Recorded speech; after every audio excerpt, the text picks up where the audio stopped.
اعوذ باللہ من الشیطان الرجیم بسم اللہ الرحمن الرحیم۔ اللہ تبارک و تعالیٰ کے نام سے شروع جو بڑا مہربان اور نہایت رحم کرنے والا ہے۔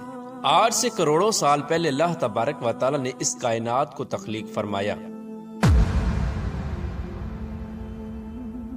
اور پھر حضرت آدم علیہ السلام کے ذریعے اس کائنات کے اندر انسانی زندگی کی بنیاد رکھی۔ اس طرح اللہ تبارک و تعالیٰ نے اس روئے زمین کے اوپر بے شمار قوموں کو آباد فرمایا اور ان قوموں کی طرف اپنے بے شمار انبیاء کرام کو مبعوث فرمایا۔ ہر ایک قوم کی طرف مختلف انبیاء کرام ان کی رشد و ہدایت کے لیے تشریف لائے، یہاں تک کہ 1,24,000 کم و بیش انبیاء کرام اس روئے زمین پر جلوہ فروز ہوئے۔ اور پھر اللہ تبارک و تعالیٰ نے اپنے پیارے حبیب حضرت محمد مصطفیٰ صلی اللہ تعالی علیہ وآلہ وسلم پر نبوت کا دروازہ بند کر دیا، اور اب قیامت تک کوئی بھی نبی اس دنیا میں تشریف نہیں لائے گا۔ یار دوستو، اس طرح بے شمار انبیاء کرام اپنے اپنے وقت میں اپنی اپنی قوموں کی طرف آئے اور دنیا سے واپس چلے گئے، لیکن 4 انبیاء کرام ایسے ہیں جو آج بھی زندہ ہیں اور وہ آج بھی لوگوں کی مدد کرتے ہیں اور ان کو ہدایت کی طرف بلاتے ہیں۔ یہ 4 انبیاء کرام کون کون سے ہیں اور اللہ تبارک و تعالیٰ نے ان انبیاء کرام کو کس وجہ سے زندہ رکھا ہے اور ان کے زندہ رہنے کی کون سی وجوہات ہیں، ان تمام تر سوالات کے جوابات آج کی اس ویڈیو میں ہم آپ کو بتائیں گے، لہٰذا آپ سے گزارش ہے کہ ہماری اس ویڈیو کو اینڈ تک ضرور دیکھیے گا۔ پیارے دوستو، مختلف روایات اور احادیث نبوی کی روشنی میں 4 ایسے انبیاء کرام کا ذکر ملتا ہے جن کو اللہ تبارک و تعالیٰ نے آج بھی زندہ رکھا ہے، لیکن یہاں سوال یہ پیدا ہوتا ہے کہ ان 4 نبیوں کو اللہ تبارک و تعالیٰ نے کس وجہ سے زندہ رکھا ہے اور یہ 4 نبی کب تک زندہ رہیں گے۔ پیارے دوستو، پہلے نبی جن کو اللہ تبارک و تعالیٰ نے موت نہیں دی اور جن کے ہمیشہ زندہ رہنے کا ذکر خود قرآن پاک میں ملتا ہے، وہ حضرت عیسیٰ علیہ السلام ہیں۔ جب حضرت عیسیٰ علیہ السلام نے نبوت کا اعلان کیا تو انہوں نے اپنے ارد گرد کے لوگوں کو جمع کر کے فرمایا کہ میں اللہ تبارک و تعالیٰ کی طرف سے بھیجا ہوا نبی ہوں اور میں دعوت حق دینے کے لیے مبعوث کیا گیا ہوں۔ لیکن جس قوم کی طرف اللہ تبارک و تعالیٰ نے حضرت عیسیٰ علیہ السلام کو مبعوث فرمایا وہ قوم یہودی قوم تھی، اور ان کی کتاب میں یہ واضح لکھا ہوا تھا کہ اللہ تبارک و تعالیٰ کا ایک نبی آئے گا جو یہودیوں کے دین کو ختم کر دے گا۔ اسی ڈر کی وجہ سے یہودیوں نے حضرت عیسیٰ علیہ السلام کو قتل کرنے کا منصوبہ بنایا کہ اگر حضرت عیسیٰ علیہ السلام زندہ رہے تو ہمارے دین کو ختم کر دیں گے۔ چنانچہ حضرت عیسیٰ علیہ السلام اللہ تبارک و تعالیٰ کے حکم کے مطابق ان یہودیوں کو حق کی طرف بلاتے رہے اور دعوت حق دیتے رہے، لیکن وہ بدبخت قوم آپ پر ایمان نہ لائی اور آپ کو جھٹلاتی رہی اور آپ پر طعن و تشنیع کرتی رہی۔ جب حضرت عیسیٰ علیہ السلام کو یقین ہو گیا کہ اب یہ لوگ میری کسی بات کا یقین نہیں کریں گے اور اسی طرح جہالت پر ڈٹے رہیں گے، ایک دن آپ نے سب یہودیوں کو اکٹھا کیا اور ان سے کہا کہ آپ میں سے کون ہے جو اللہ تبارک و تعالیٰ کے دین پر ایمان لاتا ہے؟ تو ان میں سے تقریباً 12 یا 19 لوگ ایسے تھے جنہوں نے اس بات کا اقرار کیا کہ ہم اللہ تبارک و تعالیٰ کی وحدانیت پر ایمان لاتے ہیں، اور کہا کہ ہم مسلمان ہوئے اور یقیناً آپ ہماری بخشش کا ذریعہ بنیں گے۔ ان خوش نصیب لوگوں کے علاوہ باقی تمام لوگوں نے دین اسلام قبول نہ کیا اور حضرت عیسیٰ علیہ السلام کو اسی طرح جھٹلاتے رہے اور اپنے سابقہ دین یعنی یہودیت پر قائم رہے۔ چنانچہ جب یہ چند لوگ حضرت عیسیٰ علیہ السلام پر ایمان لے آئے تو یہودیوں نے دیکھا کہ اگر اسی طرح لوگ حضرت عیسیٰ علیہ السلام پر ایمان لاتے رہے تو ہمارا دین تو ختم ہو جائے گا، کیوں نہ ہو کہ حضرت عیسیٰ علیہ السلام کو دعوت حق دینے سے روکا جائے یا معاذ اللہ ان کو قتل ہی کر دیا جائے۔ اس طرح تمام یہودیوں کی مشاورت کے بعد حضرت عیسیٰ علیہ السلام کو قتل کرنے کا منصوبہ بنا لیا گیا۔ چنانچہ یہودیوں نے ایک توتیا نوس نامی شخص کو مقرر کیا کہ وہ حضرت عیسیٰ علیہ السلام کو قتل کر دے۔ ادھر جب توتیا نوس حضرت عیسیٰ علیہ السلام کے پاس ان کو قتل کرنے کے ارادے سے جا رہا تھا تو ادھر اللہ تبارک و تعالیٰ نے ایک فرشتے کو حکم دیا کہ جاؤ اور حضرت عیسیٰ علیہ السلام کو آسمان کی طرف اٹھا لاؤ۔ وہ فرشتہ اللہ تبارک و تعالیٰ کے حکم کی تعمیل کرتے ہوئے حضرت عیسیٰ علیہ السلام کی طرف گیا اور حضرت عیسیٰ علیہ السلام کو اپنے ساتھ آسمانوں کی طرف لے آیا۔ جب آپ آسمانوں پر پہنچے تو آپ کی ملاقات آپ کی والدہ یعنی حضرت مریم رضی اللہ تعالی عنہا سے ہوئی اس وقت آپ کی والدہ نے آپ کو گلے لگا کر پیار کیا تو آپ نے اپنی والدہ سے فرمایا کہ اے اماں جان، اب ہماری ملاقات روز قیامت ہی ہوگی۔ اس طرح جب حضرت عیسیٰ علیہ السلام آسمان کی طرف اٹھائے گئے تو اس وقت ان کی عمر مبارک 33 سال تھی۔ حضرت جبرائیل علیہ السلام آپ کو بدلی کے ذریعے آسمانوں پر لے گئے تھے، اور ادھر یہودی باہر کھڑے ہو کر اس شخص کا انتظار کر رہے تھے جس شخص کو انہوں نے حضرت عیسیٰ علیہ السلام کو قتل کرنے کے لیے بھیجا تھا کہ نہ جانے کب طوطیا نوس حضرت عیسیٰ علیہ السلام کو معاذ اللہ قتل کر کے باہر آئے گا۔ اس طرح جب کافی دیر گزر گئی لیکن وہ شخص واپس نہ آیا تو اس وقت تمام یہودی حضرت عیسیٰ علیہ السلام کے گھر کی طرف گئے، آخر دیکھے کہ ماجرا کیا ہے، تو انہوں نے وہاں ایک شخص کو پایا جس کا چہرہ حضرت عیسیٰ علیہ السلام جیسا تھا۔ انہوں نے اس کو قتل کر دیا، اور قتل کرنے کے بعد انہوں نے دیکھا کہ یہ چہرہ تو حضرت عیسیٰ علیہ السلام جیسا ہے، پر یہ تو ہمارا بھیجا ہوا وہی شخص ہے، یعنی طوطیا نوس ہے جس کو ہم نے حضرت عیسیٰ علیہ السلام کے قتل کے لیے بھیجا تھا۔ یہ ماجرا دیکھ کر تمام یہودی پریشان ہو گئے اور دو گروہوں کے اندر تقسیم ہو گئے، اور تمام یہودی آپس ہی میں لڑنے اور جھگڑنے لگے۔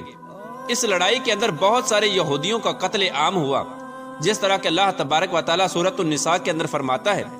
اور ان کے اس کہنے کی وجہ سے کہ ہم نے اللہ تبارک و تعالیٰ کے رسول حضرت عیسیٰ علیہ السلام کو قتل کر ڈالا، حالانکہ انہوں نے ان کو قتل نہ کیا اور نہ ہی انہیں سولی چڑھایا، مگر ان کے لیے کسی کو حضرت عیسیٰ علیہ السلام کا ہم شکل بنا دیا گیا، اور بے شک جو لوگ ان کے بارے میں اختلاف کر رہے ہیں وہ شک میں پڑے ہوئے ہیں، اور ان کے پاس کچھ بھی علم نہیں، مگر یہ لوگ گمان کی پیروی کر رہے ہیں۔ بلکہ اللہ تبارک و تعالیٰ نے حضرت عیسیٰ علیہ السلام کو آسمانوں کی طرف اٹھا لیا تھا، اور یقیناً وہ قتل نہیں کیے گئے،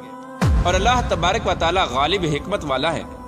حدیث نبوی ہے کہ نبی کریم رؤوف الرحیم صلی اللہ تعالی علیہ وآلہ وسلم نے ارشاد فرمایا کہ حضرت عیسیٰ علیہ السلام قیامت سے پہلے زمین پر تشریف لائیں گے اور سنت نبوی کے مطابق زندگی گزاریں گے۔ حضرت عیسیٰ علیہ السلام ہی سلیب کو توڑیں گے اور دجال کا جڑ سے خاتمہ کریں گے، اور حضرت عیسیٰ علیہ السلام تقریباً 7 برس تک اس دنیا کے اندر زندگی گزاریں گے اور اللہ تبارک و تعالیٰ کے دین کو عام کریں گے۔ آپ کو مدینہ کی سرزمین میں گنبد خضرا میں دفن کیا جائے گا، اور جو لوگ یہ عقیدہ رکھتے ہیں کہ حضرت عیسیٰ علیہ السلام معاذ اللہ قتل ہو گئے یا سولی پر لٹکائے گئے، وہ دائرہ اسلام سے خارج ہیں اور وہ کفر کر رہے ہیں۔ پیارا دوستو، اب بات کرتے ہیں دوسرے نبی کی جن کو اللہ تبارک و تعالیٰ نے زندگی عطا فرمائی ہوئی ہے، وہ حضرت خضر علیہ السلام ہیں۔ حضرت خضر علیہ السلام ظاہری طور پر اس وقت اس دنیا میں تشریف لائیں گے جب دجال اس دنیا کے اندر ظاہر ہو چکا ہوگا اور اس دنیا کے اندر اپنا فتنہ فساد پھیلا رہا ہوگا، اور دجال لوگوں کو اللہ تبارک و تعالیٰ کے دین سے دور کرے گا۔ اس وقت حضرت خضر علیہ السلام ان لوگوں کو اللہ تبارک و تعالیٰ کے دین کا حکم دیں گے اور ان کو اللہ تبارک و تعالیٰ کی وحدانیت کی طرف بلائیں گے۔ اور ایک دوسری روایات میں آتا ہے کہ حضرت محمد مصطفیٰ صلی اللہ تعالیٰ علیہ وآلہ وسلم اپنے صحابہ اکرام کو حضرت خضر علیہ السلام کا قصہ سنا رہے تھے کہ آپ نے فرمایا کہ حضرت خضر علیہ السلام کا باپ ایک بادشاہ تھا جو حضرت خضر علیہ السلام کو اپنی بادشاہت سے نوازنا چاہتا تھا، لیکن حضرت خضر علیہ السلام کو دنیا کی بادشاہت پسند نہ آئی، تو حضرت خضر علیہ السلام نے اپنے والد کی سلطنت کا جانشین بننے سے انکار کر دیا اور اپنے والد گرامی سے ناراض ہو کر جنگلوں کی طرف چلے گئے جہاں ان کو کوئی بھی ڈھونڈ نہ سکا، اور وہاں آپ عبادت الہی میں مصروف ہو گئے۔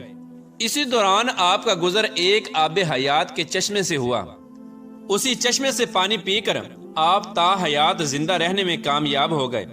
اور آپ کے تا حیات زندہ رہنے کا ذکر کافی روایات میں ملتا ہے، جس طرح کہ حضرت انس رضی اللہ تعالی عنہ نے ایک روایت نقل کی ہے کہ جب اللہ کے پیارے نبی حضرت محمد مصطفیٰ صلی اللہ تعالی علیہ وآلہ وسلم کا ظاہری وصال ہوا تو ایک بزرگ سارے مجمع سے ہوتا ہوا حضور انور صلی اللہ تعالی علیہ وآلہ وسلم کے جسم انور کے پاس آ کر رک گیا۔ اس وقت اس شخص نے کچھ پڑھا اور واپس چل دیا۔ اس کے جانے کے بعد وہاں موجود صحابہ کرام نے پوچھا کہ یہ شخص کون تھا، تو اس وقت اس مجمع میں موجود کوئی بھی انسان اس شخص کے بارے میں علم نہ رکھتا تھا۔ تو اس وقت حضرت علی رضی اللہ تعالی عنہ بولے کہ اس شخص کو میں جانتا ہوں، یہ حضرت خضر علیہ السلام ہیں۔ حضرت خضر علیہ السلام اللہ تبارک و تعالیٰ کے حکم سے مصیبت زدہ لوگوں کی رہنمائی کرتے ہیں، اور حضرت خضر علیہ السلام لوگوں کی اصلاح کر کے ان کو اللہ تبارک و تعالیٰ کے حکم کے مطابق زندگی بسر کرنے کا حکم دیتے ہیں۔ اور حضرت خضر علیہ السلام بہت ہی نیک اور خدا ترس انسان ہیں۔ اور بعض روایات کے اندر حضرت خضر علیہ السلام کا ذکر حضرت ذوالقرنین علیہ السلام کے ساتھ بھی ملتا ہے کہ حضرت خضر علیہ السلام حضرت ذوالقرنین علیہ السلام کے ساتھ کسی سفر پر گئے اور وہاں پر آپ نے آب حیات پیا، جس کی وجہ سے آپ کو تا حیات زندہ رہنے کا موقع ملا۔ پیارے دوستو، حضرت عیسیٰ علیہ السلام اور حضرت خضر علیہ السلام کے بعد تیسرے زندہ نبی جن کا ذکر ملتا ہے وہ حضرت الیاس علیہ السلام ہیں۔ آپ کا ذکر قرآن پاک میں 2 جگہوں پر موجود ہے۔ جس طرح کے تفاسیر میں بیان کیا گیا ہے کہ حضرت الیاس علیہ السلام کو ایک نورانی گھوڑے پر بٹھا کر آسمانوں کی طرف لے جایا گیا۔ جس طرح کہ حضرت انس رضی اللہ تعالیٰ عنہ سے روایت ہے، وہ فرماتے ہیں کہ میرا اور حضرت محمد مصطفیٰ صلی اللہ تعالیٰ علیہ وآلہ وسلم کا گزر ایک پہاڑی سے ہوا۔ وہاں سے گزرتے ہوئے ہمیں ایک آواز سنائی دی کہ اے اللہ تبارک و تعالیٰ، مجھے بھی حضرت محمد مصطفیٰ صلی اللہ تعالیٰ علیہ وآلہ وسلم کا امتی بنا دے۔ یہ آواز سنتے ہی اللہ تبارک و تعالیٰ کے نبی نے مجھے یہ حکم دیا کہ اے انس رضی اللہ تعالیٰ عنہ، اس آواز کا پتہ لگاؤ، یہ کون ہے؟ حضرت انس رضی اللہ تعالیٰ عنہ بیان فرماتے ہیں کہ جب میں اس پہاڑی کے اندر گیا تو میں نے دیکھا کہ ایک سفید پوش بزرگ اللہ تبارک و تعالیٰ کی عبادت میں مشغول تھا۔ جب اس نے مجھے دیکھا اور کہا کہ اے بندے، تم محمد مصطفیٰ صلی اللہ تعالیٰ علیہ وآلہ وسلم کا صحابی ہے، تو اس وقت حضرت انس رضی اللہ تعالیٰ عنہ نے جواب دیا، جی ہاں۔ اس بندے نے کہا کہ میرا سلام محمد مصطفیٰ صلی اللہ تعالیٰ علیہ وآلہ وسلم کو پہنچا دو، اور محمد صلی اللہ تعالیٰ علیہ وآلہ وسلم کی بارگاہ میں عرض کرنا کہ حضرت الیاس علیہ السلام آپ کو ملنا چاہتے ہیں۔ میں نے واپس آ کر حضرت الیاس علیہ السلام کا پیغام حضور صلی اللہ تعالیٰ علیہ وآلہ وسلم کی خدمت میں پیش کیا تو حضور پاک صلی اللہ تعالیٰ علیہ وآلہ وسلم میرے ساتھ وہاں چلے گئے۔ جب ہم لوگ حضرت الیاس علیہ السلام کے پاس پہنچے تو میں پیچھے کھڑا ہو گیا تو حضور پاک صلی اللہ تعالیٰ علیہ وآلہ وسلم اور حضرت الیاس علیہ السلام کافی دیر تک آپس میں بات چیت کرتے رہے۔ اللہ تبارک و تعالیٰ کی طرف سے ان پر آسمان سے کھانا نازل ہوا تو حضرت محمد مصطفیٰ صلی اللہ تعالیٰ علیہ وآلہ وسلم نے مجھے بھی پاس بلا لیا۔ اس طرح ہم تینوں نے مل کر کھانا کھایا۔ جب کھانا ختم ہوا تو میں نے دیکھا کہ ایک سفید پرندہ آسمان سے نیچے کی طرف آ رہا ہے۔ وہ پرندہ حضرت الیاس علیہ السلام کے پاس آیا۔ حضرت الیاس علیہ السلام اس پرندے پر سوار ہو کر آسمان کی طرف چلے گئے۔ بعض علماء کرام نے لکھا ہے کہ حضرت الیاس علیہ السلام اور حضرت خضر علیہ السلام ہر رمضان شریف میں بیت المقدس میں تشریف لاتے ہیں اور وہاں پر روزے رکھتے ہیں اور حج کے موقع پر حج ادا کرتے ہیں۔ یہ دونوں نبی مختلف مقامات پر مصیبت زدہ لوگوں کی مدد کرتے ہیں۔ پیارے دوستو، اب بات کرتے ہیں چوتھے نبی کی جو آج بھی زندہ ہیں۔ وہ حضرت ادریس علیہ السلام ہیں جن کے زندہ ہونے کی بھی روایات ملتی ہیں۔ جس طرح کہ اللہ تبارک و تعالیٰ سورہ مریم کے اندر ارشاد فرماتا ہے کہ وہ ایک نیک اور پرہیزگار انسان اور نبی تھے کہ اللہ تبارک و تعالیٰ نے حضرت ادریس علیہ السلام کو جنت سے اٹھا لیا تھا۔ پیارے دوستو، شب معراج کی رات چوتھے آسمان پر حضرت محمد مصطفیٰ صلی اللہ تعالیٰ علیہ وآلہ وسلم اور حضرت ادریس علیہ السلام کی ملاقات ہوئی تھی۔ حضرت ادریس علیہ السلام کا چھٹے آسمان پر ہونے کا بھی ذکر ملتا ہے۔ حضرت ادریس علیہ السلام زمین کی سیر و سیاحت کے ساتھ ساتھ اللہ تبارک و تعالیٰ کے ذکر میں مشغول رہا کرتے تھے۔ حضرت ابن عباس رضی اللہ تعالیٰ عنہ فرماتے ہیں کہ حضرت ادریس علیہ السلام ایک درزی کا کام کیا کرتے تھے۔ آپ کپڑوں کی سلائی کرتے جاتے اور اللہ تبارک و تعالیٰ کا ذکر بلند کرتے جاتے۔ جب شام ہوتی تو آپ کی نیکیاں بے تحاشا ہو جاتی۔ زمین پر رہنے والے انسانوں میں سے سب سے زیادہ نیکیاں حضرت ادریس علیہ السلام کی ہوتی اور آپ کی نیکیاں اللہ تبارک و تعالیٰ کے ہاں شمار ہو جاتی۔ حضرت ادریس علیہ السلام کو زندہ آسمانوں کی طرف اٹھا لیا گیا تھا۔ ایک مرتبہ ملک الموت علیہ السلام حضرت ادریس علیہ السلام کی خدمت میں حاضر ہوئے تو حضرت ادریس علیہ السلام نے ان سے کہا کہ مجھے موت کا ذائقہ چکھنا ہے۔ چنانچہ آپ کے کہنے پر ملک الموت علیہ السلام نے آپ کی جان نکال لی اور پھر اللہ تبارک و تعالیٰ کے حکم سے آپ کو زندہ کر دیا۔ آپ نے فرشتے سے درخواست کی کہ میں دوزخ کو دیکھنا چاہتا ہوں۔ پھر آپ کو دوزخ میں لے جایا گیا اور وہاں کی سیر کرائے گی۔ پھر آپ نے جنت کی سیر کرنے کا ارادہ کیا تو آپ کو جنت کی سیر کرائے گی اور آپ کو جنت میں داخل کر دیا گیا۔ جنت کو دیکھنے کے بعد حضرت ادریس علیہ السلام نے یہ فیصلہ کیا کہ اب میں یہیں پر رہنا پسند کروں گا۔